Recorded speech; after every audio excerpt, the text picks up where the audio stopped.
یعنی اسلام کو کربلا تک پہنچانے والے صحابہ کرام ہیں۔ بدر نہ ہوتی تو احد نہ ہوتی، بدر نہ ہوتی تو خندق نہ ہوتی، بدر نہ ہوتی تو خیبر نہ ہوتی، بدر نہ ہوتی تو حنین نہ ہوتی، بدر نہ ہوتی تو تبوک نہ ہوتی، بدر نہ ہوتی تو فتح مکہ نہ ہوتا، بدر نہ ہوتی تو کربلا نہ ہوتا۔ جب بدر ہوئی اس وقت امام حسن اور امام حسین ابھی پیدا نہیں ہوئے تھے۔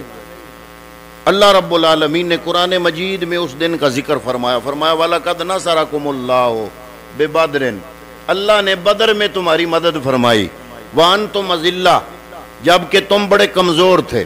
غزوہ بدر کے عنوان سے کچھ باتیں آج کی نشست میں آپ کے گوش گزار کروں گا۔ کفر اور اسلام کی پہلی باقاعدہ ٹکر اور پہلی باضابطہ لڑائی غزوہ بدر کے نام سے جانی جاتی ہے۔ حق اور باطل کا پہلا ٹکراؤ اس انداز سے ہوا کہ میرے رب نے بھی اس کو یوم فرقان کہہ کر پکارا۔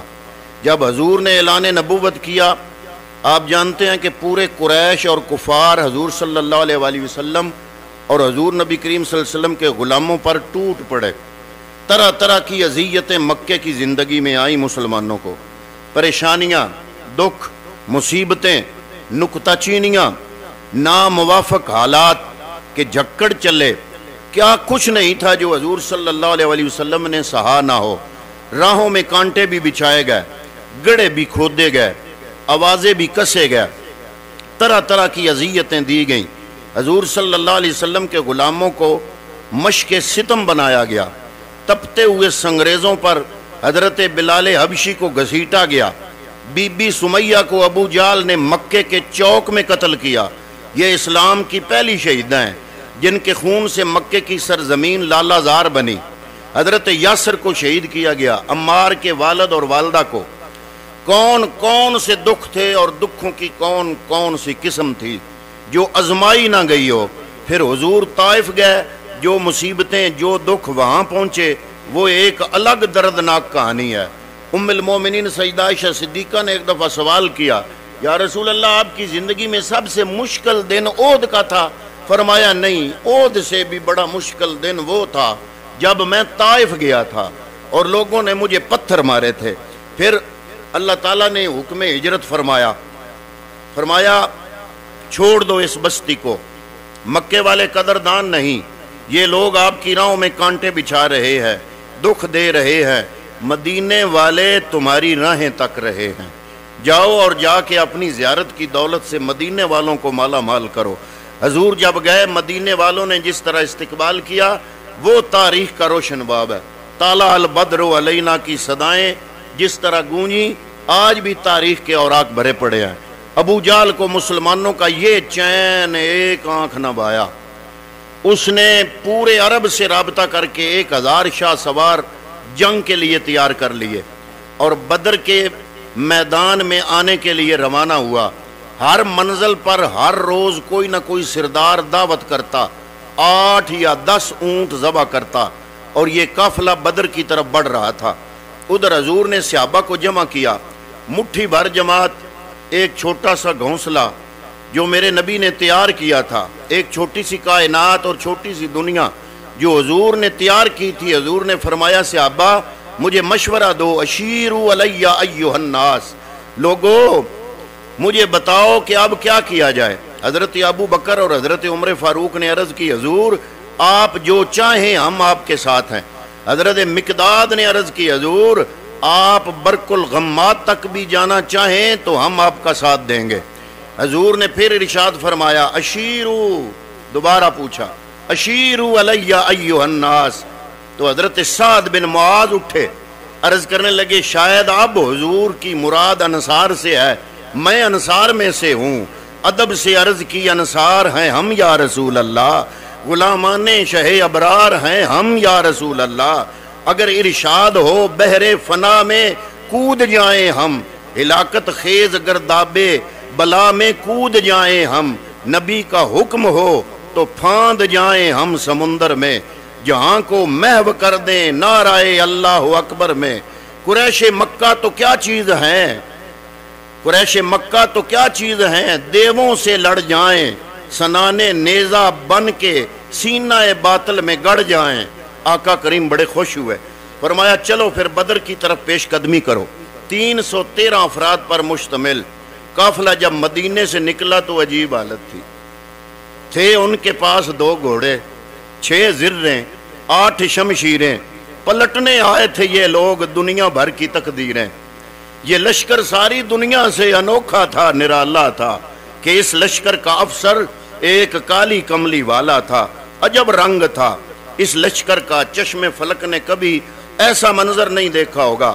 فاقہ مست لوگ جن کے بدن پر پورے کپڑے بھی نہیں ہیں، اور دنیا کی اس وقت کی ایک بڑی طاقت سے ٹکر لینے کے لیے پورے جذبوں کی فراوانی سے جب مدینے سے باہر نکلے تو یہودی اپنی دکانوں پہ بیٹھے ہوئے تھے۔ انہیں دیکھ کر کہنے لگے مسلمانوں تمہارے پاس نہ کوئی اسلحہ ہے، نہ کوئی نیزے، نہ کوئی بھالے، نہ کوئی خنجر، نہ تیغ و تبر، تم کس راستے پہ جا رہے ہو؟ آلات حرب و ضرب تو تمہارے پاس ہیں نہیں۔ تو مسلمانوں نے حضور کی طرف اشارہ کر کے کہا نہ تیغ و تیر پر تکیا، نہ خنجر پر، نہ بھالے پر، بھروسہ ہے تو ایک سادہ سی کالی کملی والے پر۔ بنا کر اپنے سینوں کی سپر آیات قرآن کو بظاہر چند تن کے روکنے نکلے تھے طوفان کو۔ عمیر بن واب یہ ابو جہل کا جاسوس تھا۔ ابو جہل نے اس کو کہا جا مسلمانوں کی تعداد دیکھ کے آ۔ عمیر بن واب جب واپس پلٹا تو اس نے اطلاع دی کہ میں نے خوب وادی ٹیلے سارا کچھ دیکھ آیا ہوں، کمک پیچھے بھی موجود نہیں، وہ صرف 3 اونٹ کھانے والے لوگ ہیں۔ عرب میں یہ تعداد گننے کا ایک انداز تھا، کہتے تھے کہ 3 اونٹ کھانے والے، 1 اونٹ 100 بندہ کھاتا تھا۔ اس نے کہا کہ 3 اونٹ کھانے والے لوگ ہیں۔ ابو جہل نے کہا پھر اس کا مطلب ہے کہ 300 کے آگے پیچھے ہوں گے۔ عمیر نے کہا ہاں، اور ان کے پاس اسلحہ بھی نہیں ہے، بدن پر جو کپڑے ہیں ان پر پیوند لگے ہوئے ہیں۔ ابو جہل نے کہا کل لڑائی کی پھر نوبت نہیں آئے گی، رسیاں اکٹھی کرو اور انہیں جکڑ جکڑ کر اونٹوں کی پشتوں سے باندھنا ہے، پھر جا کے حرم کی دیواروں سے باندھنا ہے، لوگوں کو تماشا دکھانا ہے کہ یہ نئے دین کے دعوے دار ہیں۔ عمیر نے کہا نہیں، اتنا بھی نہیں، وہ ایک ایک بندہ بفرا ہوا ہے اور اجدہ کی طرح بفرا ہوا آ رہا ہے۔ ولیکن رائی تو یا معاشرہ قریشن البلایا تخمل المنایا، اے عرب کے سرداروں تکبر میں نہ آؤ، میں نے اپنی آنکھوں سے دیکھا ہے یثرب کی اونٹنیاں اپنی پشتوں پر موتیں اٹھا کے لا رہی ہیں، وہ ایک ایک موت مرنے سے پہلے تمہارا ایک بندہ ضرور لے جائے گی، اگر اتنے موتیں آ رہی ہیں تو اتنے بندے تمہارے نہیں ہوں گے۔ ساری رات حضور نے دعاؤں میں گزاری، حضور نے صبح صحابہ کی صفیں سیدھی فرمائی اور اپنی پیشانی کو مسجد عریش کی ریت پر رکھ دیا، آنکھوں میں آنسو۔ حضور نے جو دعا کی اس کے الفاظ بڑے پیارے ہیں، عرض کی اللہم ان تولک هذه الاصابۃ من آل الاسلام ولا توبد فی الارض ابدا، میرے مالک میں نہیں کہتا کہ ان کو بچا لے، لیکن دیکھ اس دھرتی پر تیرا نام لینے والے یہی 313 ہیں، اب یہ اپنی جانیں لے کر تیرے نام پر قربان کرنے کے لیے آ گئے ہیں، اگر یہ نہ رہے تو قیامت تک تجھے بھی رب کوئی نہیں کہے گا۔ یہ الفاظ حضور کی زبان پر تھے۔ چادر سرک سرک کے کندھوں پہ آ گئی، حضور پہ کپ کپی طاری ہے اور مناجات ہے رب کی ذات کے ساتھ، اور چادر کندھوں پہ آ گئی، کندھوں سے سرک کے کمر پہ آ گئی، پیچھے ابو بکر صدیق بیٹھے ہیں، چادر اٹھا کے اوپر کرتے ہیں، ساتھ عرض کرتے ہیں حسبک اللہ یا رسول اللہ، حسبک اللہ، اے اللہ کے رسول پریشان نہ ہوں، اللہ آپ کی مدد فرمائے گا۔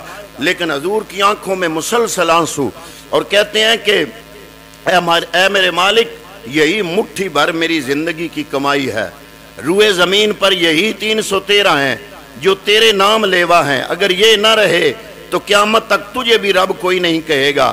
ابو بکر فرماتے ہیں میں دیکھ رہا تھا، اچانک حضور نے سر اٹھایا، مجھے دیکھا اور فرمایا ابشر یا ابا بکر، اے ابو بکر تمہیں خوشخبری ہو، عطا کا نصر اللہ، اللہ کی مدد آ گئی ہے، ھذا جبریل آخذ بعنان فراسہ، یہ جبریل ہے، وہ دیکھو جبریل گھوڑے پہ سوار ہے اور گھوڑے کی لگام کو تھامے ہوئے ہیں۔ ادھر کافروں نے کہا حل میں مبارزن، کافر سامنے آ گئے، انہوں نے کہا آؤ بھئی ہمارے مقابلے میں۔ حضور نے 3 انصاری جوان بھیجے، حضرت حارث، حضرت معاذ، حضرت معوذ۔ قریشیوں نے پوچھا کون ہو؟ کہا ہم انصار میں سے ہیں۔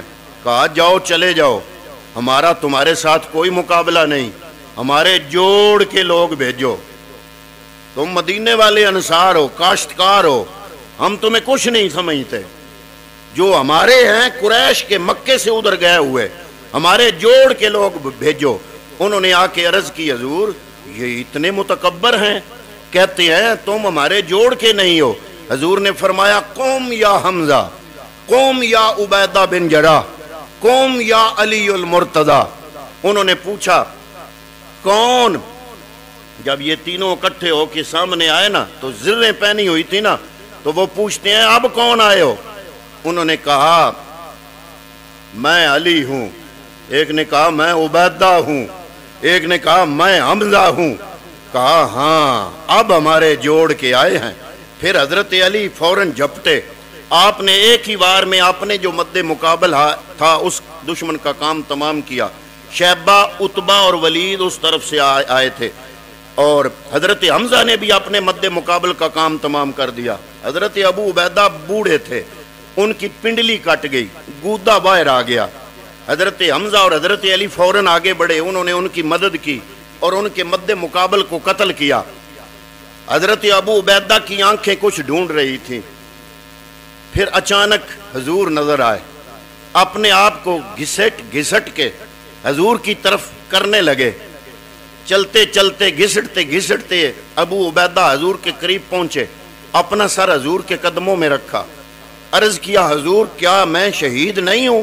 فرمایا اشہد انک شہید، میں محمد گواہی دیتا ہوں بے شک تم پکے شہید ہو۔ پھر حضور کے قدموں پہ سر رکھا ہوا تھا، اور حضرت ابو عبیدہ کی روح پرواز کر گئی۔ گر وقت اجل سر تیری چوکھٹ پہ دھرا ہو، گر وقت اجل سر تیری چوکھٹ پہ دھرا ہو، جتنی ہو قضا ایک ہی سجدے میں ادا ہو۔ حضرت حارثہ ایک صحابی ہیں، ان کو تیر لگا، وہ شہید ہو گیا۔ ذرا منظر دیکھیے بدر کا۔ حضرت حارثہ جب شہید ہوئے، ان کی ماں کو پتا چلا کہ میرا بیٹا شہید ہو گیا، وہ حضور کی خدمت میں حاضر ہو گئیں، عرض کرنے لگیں کہ حضور مجھے بتائیں کہ میرا بیٹا جنت میں گیا کہ نہیں، اگر وہ جنتی ہے تو میں صبر کروں گی، نہیں تو میں بین کروں گی، واویلا کروں گی۔ حضور نے جو جواب دیا سنیے، حضور نے فرمایا حارثہ کی امی تجھے کیا ہو گیا ہے؟ جنت ایک نہیں، اللہ نے کئی جنتیں بنائی ہیں۔ وَإِنَّ نَبْنَكَ أَصَابَ الْفِرْدَوْسَ الْأَعْلَى، تیرا بیٹا حارثہ جنت کے سب سے اونچے درجے فردوس میں پہنچ گیا ہے۔ جب انہوں نے یہ بات سنی تو وہ خوشی سے جھومنے لگیں، عرض کرنے لگیں بخے بخے لاکا یا حارثو، حارثہ واہ واہ تجھے مبارک ہو، تو جنت کا راہی بن گیا۔ پھر ابو جہل نے سوچا یہ تو پانسا پلٹ گیا ہے، تو اس نے اپنے ساتھیوں کو کہا آواز دو، لنا العزا ولا عزا لکم، اپنے ساتھیوں کو کہا کہ آواز دو، نعرہ مارو کہ ہمارا عزا ہے، تمہارا عزا نہیں۔ عزا ان کا معبود تھا نا، بت کا نام تھا۔ لنا عزا ولا عزا لکم، ہمارے پاس عزا ہے، تمہارے پاس کوئی عزا نہیں۔ حضور نے سنا تو حضور نے فرمایا تم بھی اونچی جگہ پر چڑھ جاؤ، تو تم جواب دو اللہ مولانا ولا مولاکم، اللہ ہمارا مولا ہے اور تمہارا کوئی مولا نہیں۔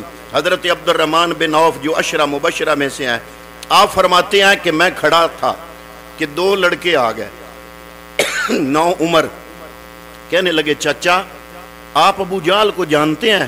میں نے کہا بیٹا تم نے کیا کرنا ہے؟ کہنے لگے ہم نے قسم کھائی ہے یا مر جائیں گے یا ماریں گے ناری کو۔ سنا ہے گالیاں دیتا ہے وہ محبوب باری کو، کیونکہ سنا ہے وہ حضور کو گالیاں دیتا ہے۔ میں نے کہا کہ اس کے گرد تو فوج کا ایک بڑا دستہ ہے۔ وہ کہنے لگے وہ دستہ اسرائیل کا راستہ کیسے روک سکتا ہے؟ آپ ہمیں صرف اشارہ کر کے بتا دیں کہ ابو جہل کہاں ہے۔ کہتے ہیں میں نے اشارہ کیا کہ وہ ابو جہل ہے۔ کہتے ہیں کہ ابھی میری انگلی اٹھی تھی کہ میں نے دیکھا شہبازوں کی طرح جھپٹ کے وہ ابو جہل کے اوپر ٹوٹ پڑے۔ لڑتے لڑتے ایک کا بازو کٹ گیا، لیکن اس بازو کا چمڑا اڑا رہا، ساتھ لگا رہا، جس کی وجہ سے لڑتے ہوئے رکاوٹ ہوتی تھی۔ اس نے اپنے ہاتھ کو اپنے پاؤں تلے رکھ کر توڑ کے بازو پھینک دیا. جو جہاد کے راستے میں رکاوٹ بنتا ہے وہ اپنا بازو بھی ہو تو اسے بھی راستے سے ہٹا دیں گے. یہ تھا جان نثاروں کا جذبہ. اس لیے علماء فرماتے ہیں بدر نہ ہوتی تو کربلا نہ ہوتی. اسلام کو کربلا تک پہنچایا بدر والوں نے. اگر اس لیے بدر میں جو صحابہ شامل ہوئے اللہ نے خوشخبری نازل کی. فرمایا محبوب ان سے کہہ دو آپ بدر کے بعد تم جو مرضی کرتے رہو تمہارے نامہ اعمال میں کوئی برائی نہیں لکھی جائے گی.